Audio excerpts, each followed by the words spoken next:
এখন এই দুপুরবেলা আমি এসেছি একটু আমার কাকিদের ঘরের ছাদে। ছাদে অনেক গাছ আছে, মূলত গাছ দেখতেই এসেছি। আর এই ছাদটার থেকে জাগুলিটা পুরো অনেকটা বিস্তৃত দেখা যায়, তো তার জন্য বেশ ভালো লাগে। আমি, তিনিশা, আমার দাদার মেয়ে পমপম, ভাইটু, আমরা সবাই এখন ছাদে এসেছি। কাকিও আছে, কলা গাছ আছে, আবার মোচা হয়েছে।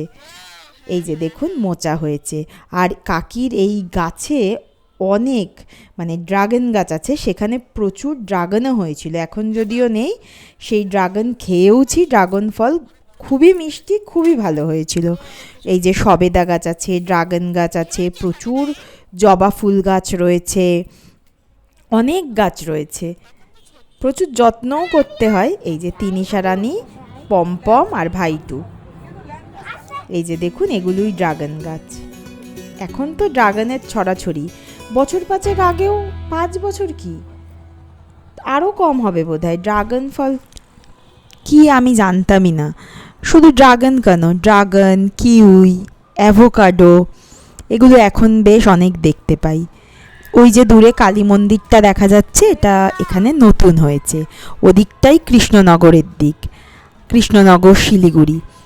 এই ফ্লাইওভারটা তো নতুন হয়েছে, 34 ন্যাশনাল হাইওয়ে যেটা ছিল, তো এখন তো 12 নম্বর হয়ে গেছে এই হাইওয়েটা। আর ডান দিকটা হচ্ছে কলকাতার দিক।